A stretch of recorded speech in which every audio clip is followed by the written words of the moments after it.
Hey girl, hey, it's IFBB Wellness Pro Emily Smith and NPC Wellness competitor Elizabeth Sundin. Welcome back to the Wellness Girlie Gang podcast. Hey girl, hey, it's your girl Emily and Elizabeth. And we're back with the Wellness Girlie Gang episode 2. All right, we are going to talk about what happens when you fall off plan and the importance of a solid client and coach relationship. So we're first going to dive into what is a check-in. Well, first off, the importance of a check-in. It's very crucial to have your check-in in order to communicate with your coach, because your check-ins, whether they be weekly, bi-weekly, mine are weekly, and so are Emily's, that is a way for your coach to make any adjustments if needed in your plan, and for your coach to see your physique and how to proceed with whatever goals that you have. So for me, example, my goal right now is to build glutes and hamstrings. So my coach programs what I need in order to reach that goal. And that's why I need to communicate with my coach weekly in my check-in so we make sure that we're on the same page. Now, let's dive into how, Emily, you want your check-ins to be done for your athletes. What do you expect from them? Good question. So for my athletes, lifestyle or competition prep athletes, I love to have a really solid photo. And that's going to start with having a tripod set up. The tripod probably around knee height. I like for my competitors to angle that up. For lifestyle clients, you may want to raise the height of the tripod so that it's more straight on. But for competitors, you want a slight angle to emulate the stage. I'm really big on this. Get a big box light, 6 foot tall box light, put it all the way up, angle it slightly down to emulate the stage lights. Have a solid background, white. You could have a backdrop. I know Elizabeth uses hers. And I want you to wake up first thing in the morning, fasted, no food, no water, no nothing in you. Put on a posing suit and or shorts or boxers for men. And you're going to take your photos. You can use the little clicker and do the photos, or you can do a video and then screenshot the photos, and also take some measurements and submit that in the app. So we have an app that has your check-ins with tons of questions, very detailed there. Then you'll upload your videos, your photos, and your measurements all in the app. So it's super streamlined, really easy to do, and that you'll want to do once a week. I think that is just really important to get that once a week apples to apples comparison of your measurements. Let's compare your waist, your glutes, the photos, and just see how you're changing week over week, especially if you're in a growth period or if you're in a deficit, so we can track your progress through various tools. And I like to say tools because they're just tools, right? The scale, a lot of people get hung up on the scale number. Maybe it's not changing, but I can see in their photos, shit, girl, your delts are popping or your quads are popping. I'm like, I don't give a fuck that the scale is the same. You look great, or maybe they're feeling better. Maybe their stress is better. There's a lot of different things too that are involved in a check-in, not just the photos, the measurements, and the scale. I track stress. I track, if you're female, your cycle. If you're on your period, maybe that's why your waist is up a little bit. Maybe you just traveled. Maybe that's why you have more inflammation in your body. Tracking those little details helps. You get that feedback every week, right? You get that feedback of, hey, are we trending the right direction? Things like that. So like Emily mentioned, I have the black backdrop, and I am very pale. I am almost translucent. So it is very important for my coach to see that there's a black background with my box lighting, because if you have shadows in your check-in photos, that makes it difficult for your coach to see your physique and to see the changes in your glutes or your delts. Like Emily said, I want to maximize. I mean, you're paying for this service, right? You're paying for a coach to tell you what to do week by week in order to reach your goal. So me as an athlete, I'm going to do what I can to provide the best data from my coach. Like Emily said, it's not just about the photo, and it's not just about the fasted as soon as you wake up in the morning after you go to the bathroom, before you pee or before you drink water, taking your weight. It's also the body measurements and your stress level. Did you go to the bathroom? How's your Mhm. digestion? Yep. Did you not poop at all this week or did you poop too much? Like, it's not just about the number on the scale, and it's not just about the photos that you take. Your coach is looking at everything in your check-in templates. Emily has a check-in template for her athletes. I have one for my coach, and Emily, of course, has one that she fills out for her coach too. But they all just about ask the same amount of things: where you are in your cycle, your digestion, how was your sleep, did you just buy a house last week? Like, that kind of stress it affects your body. Did you just Yeah. fly yesterday? Inflammation. Did you have a leg workout yesterday? That can cause inflammation and then have the scale go up too. Yeah, and you touched on bowel movements. That is huge. Are you going to the bathroom every day? Because if you're not, we need to chat about that and we need to figure out what's going on. Typically, it's stress. A lot of times it's stress, but that is an important detail, and being as transparent as possible is just really going to set you up for success. Why do we even do check-ins? It's like Elizabeth said, it's to track our progress, and you're paying for this service. If we skip a check in, you are missing that education, that help, that support. And for my lifestyle clients, I understand there is a lot going on in life. Maybe you're a mom, maybe you've got multiple kids, maybe you're a single mom and you're the only person there managing everything. It's a lot. Life happens. Yeah. So Yeah. check-ins, I say you can send them any day of the week. That's fine as long as you send them before 1 p.m. That is good for me. Sometimes I have people that send them on weekends because that's the only time that they have some time, in the morning to themselves to take these check-ins, because it does take a little bit of time, right? You have to wake up, you have to get yourself going, you have to go to the bathroom, you have to put a suit on, you have to take photos, you have to set up everything. So it does take a Mhm. little time, but if you're a prep client of mine, you've got this down. It's a routine to you at this point. You know to do it every week. You look forward to it every week because you're changing every week. It's really important to, if you do miss a check in, just communicate to your coach. Hey, I didn't send it today, or maybe I'm not sending it this week because X, Y, or Z. At least you communicate and say why you're not checking in. That's Mhm. really why communication with your coach is super important. Like, we're all humans, life happens. I mean, I joke about this, but it's very true. My coach knows more about me than my own husband does. And I'm fine with that because I want her to know if I'm stressed out. I want her to know everything that's going on in my life because that affects your body. If you did or did not drink all your water, did or did not do all of your cardio, ate off meal plan, or didn't eat all of your meals, that can affect you too. Like Emily said, it is so important to communicate and be honest with your coach. Like, tell your coach if you binged on a whole jar of peanut butter, because that amount of fat in your diet can affect your check in. That is why our check ins are not just photos and the number on the scale. This is why Emily has a template for her athletes. That's why I have one for my coach. I fill out the same questions because I need to communicate to my coach on what's going on in my life. How many hours of sleep did I sleep? I like to boast that I get at least 8 hours of sleep every night. I'm a very good sleeper. Sleep That does, queen. I know, and I'm sure my coach likes that. And I like to show off that I'm a good sleeper because I want to communicate to her that I'm doing what she asked me to do. But it's also something I'm paying for. I'm paying for my coach to tell me what to do. I'm not paying for a friend. I'm paying for somebody to hold me accountable to the Mhm. goals that I asked her to hold me up to. Yeah. I mean, that's mainly the reason why you hire a coach, right? For that accountability. Having an accountable person that's going to see what you're eating every day, see what you're, lifting every day, and really, like you said, know you more than maybe your significant other may know you, to that detail, because we know your bowel movements and your cycle and everything like that. And knowing that your coach is a human too. I want to inspire clients, even if they're not my clients, to be more empowered and feel more comfortable and confident with communicating with their coach, because it's easy for Elizabeth and I to do it. And I understand that it's easy because we get it.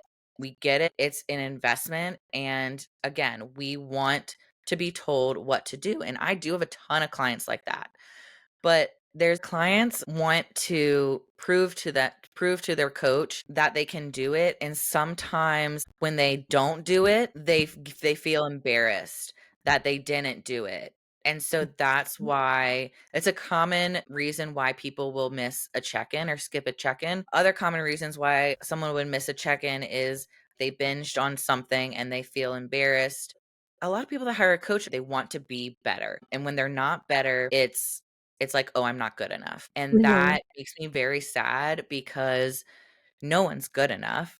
You learn to be better, and your coach is that person to help you be better and help you improve and to be like, "Girl, it happens. Let's just keep moving forward." I also ate off plan during prep. And so it happens. Let's keep moving forward. What's our end goal? Or how are you feeling? How are you looking and feeling?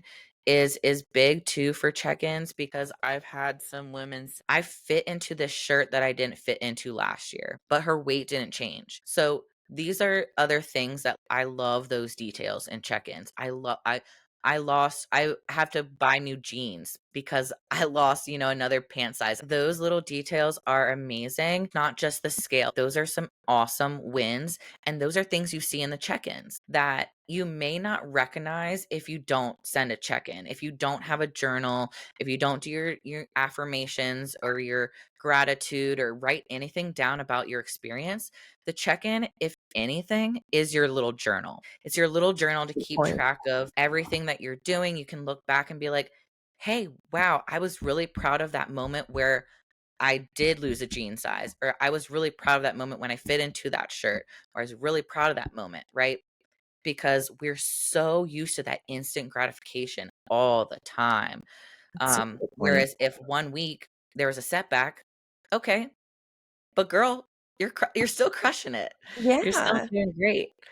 And Um, And like Emily said, we are human. We do make mistakes. So I do want to get into it's okay. It's perfectly fine. It's nothing to be embarrassed about. And we mhm, want to share how to tell your coach that you fell off plan. This is why you need to communicate to your coach if you did get off plan or didn't do all of your cardio, because in your check-in, the response that you receive from your coach is any changes that you need to make to your protocol.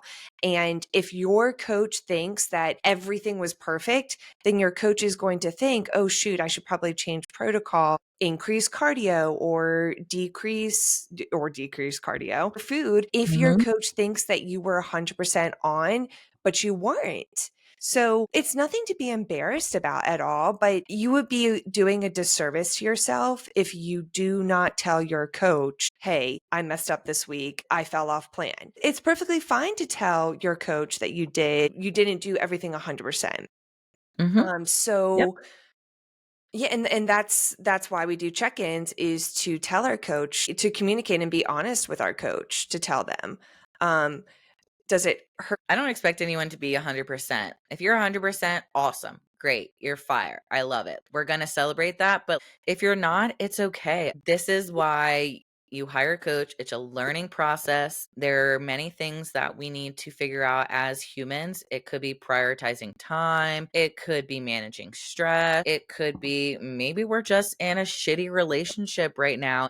There's so much that some people just don't see. And I think it's really important when coaches have very comprehensive check ins. You're not a number, you're a human. And the more that you can tell me, the better that I can coach you, the better that your process is going to be, and the faster your process is going to be. Every body is different. Your coach needs to Mhm. learn how your body reacts. Emily and I do not have the same body and we do not react the same. Like for my prep, I had a lot of fat to lose. So my meal plan was completely different from Emily's. Of course, we both had the same goal to get a pro card. Emily crushed it and got hers, but you need to check in with your coach because your coach needs to learn your body. You all listening on this Mhm. podcast, your protocol is not the same as mine, and it should not be because my metabolism isn't the same as yours. I'm very tall. You may be a little bit shorter. So your coach needs to learn how your body reacts to whatever food or cardio or your step count, if you have one, how your body reacts. If you're a night nurse, Mhm. how do you handle your day-to-day life? Yeah, and it doesn't get solved in a month. So, like, if you're thinking of hiring a No, coach and quitting in a month and being like, "Oh, I can do this on my own," that is you're the worst not. thing you could do. You're Mm-mm. not. You can steal someone's program. You can take their program and run with it, but you're not gonna see changes because you don't have that feedback. You don't have those eyes on you anymore, and you don't have that accountability anymore. I've had to have a client that's been with me for 4 years. She sent me a transformation, photo of her when she first started trying to do posing, and I'm gonna, probably post it at Yeah. some point, but I just love it because we're finally at this point where she's starting prep and she's gonna do her first bikini show, but she's been doing Yeah. lifestyle for the last 4 years in preparation for bodybuilding just because a few things. She was graduating from college, graduating from police academy, now being a police officer and having her schedules, especially, being a new nurse, right? You have weird schedules and then you become a more veteran nurse and so you have a better schedule. It's the same thing with any new job that you get, right? The new job is probably the first year is like, the hardest. You have to work the hardest and then it progressed from there. So investing in your coach that can see you week over week, year over year, and really understand what you're going through and be able to adapt with that is phenomenal. And really, for the client side of it, I know that coaches can be very intimidating. And if Mhm. you're not just like them, then you're a failure. I really just want to keep empowering my clients, anyone who does check-ins to give yourself grace and just check in. That's why we're Uh, doing this podcast is to empower women and men who listen to this podcast. But mm, if you skip a check-in, you're doing a disservice to yourself. Like you're paying your coach to help you. You're not paying for a friend. I know every relationship is different. For what I'm looking for in a coach is somebody to hold me accountable to my goals. I'm not looking for a mhm, friend. Do I see my coach as a friend? Yes, I do. I love my coach. I see her as a very good friend. I did not hire her to be my friend. For me personally, I like to have a coach who is strict on me. And I respond well to that. I want my coach to hold mhm. me accountable. So that's how I respond well to my coach. I mean, she doesn't yell at me. But if she did, I probably deserved it. But you want a good relationship with your coach. And I selfishly am very glad that I do have a good relationship. Mhm. Yeah, what will make people feel more empowered to communicate to their coach? Having a good relationship with your coach, feeling like they can talk to their coach and not feel shut down, feel like they can be heard, and also it feel like a partnership or a team, right? I had a call with a client the other day and she wanted to work with a trainer in person. And I was like, okay, cool, great. I wish I could be there, but I'm not, right?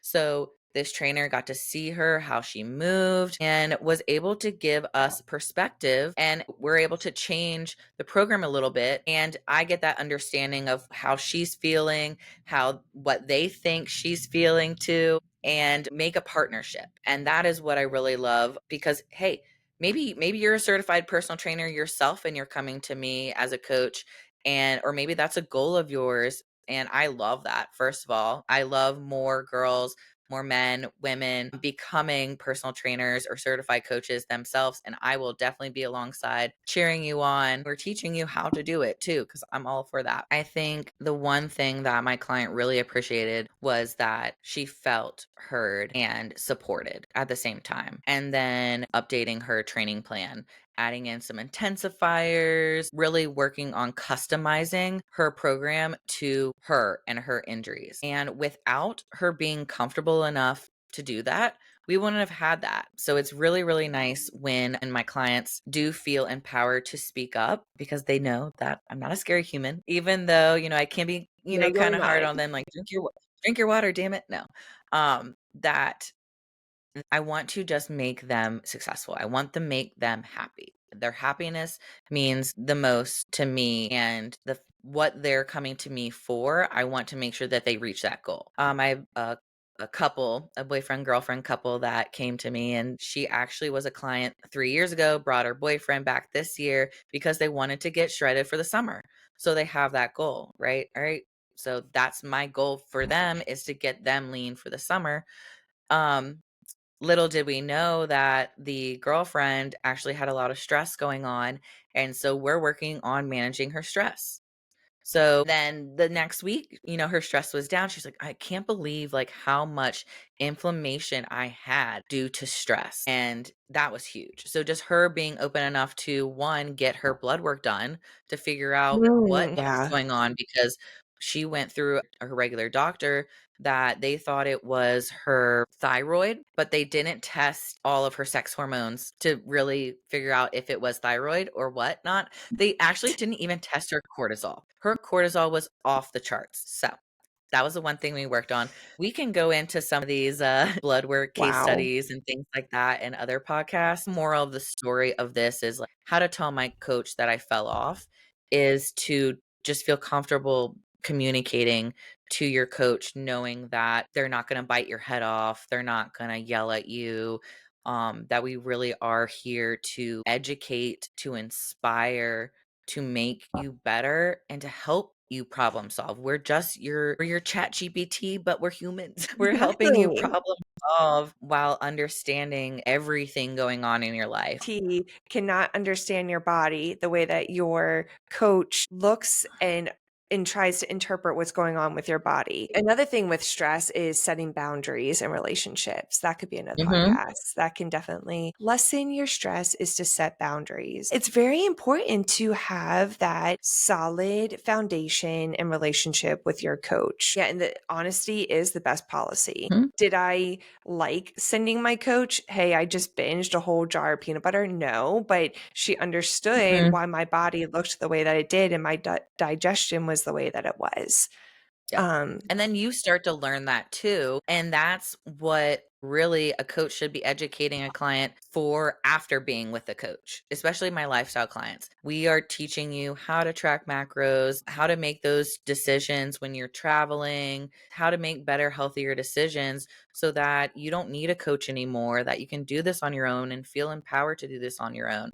Of course, coaches would love to have you forever and we appreciate you. But, the reality is having a coach is a luxury. At the end of the day, just your happiness is really all that matters. So give yourself grace. If you do miss a check in, it's okay. Do it the next day or communicate to your coach that you missed that check in and get right back on it. It's really easy. If you fell off, you can get right back on. yes, ma'am. Yes, ma'am. So, Well, thank you guys so much for tuning in to our second podcast. I do have a posing seminar tomorrow that Elizabeth is coming up from woo, Richmond. I'm so thankful for her. That's a yeah. long drive. And it's going to be the biggest posing seminar yet. We have about 40 plus people attending, including myself and the coaches. We are packing Vintage Iron Gym. So we will have a recap next week about that. And we will dive into some other awesome topics. So keep sending us your topic ideas. We love hearing from you because, of course, this is for you. We will talk to you next time. Bye, everyone. Bye.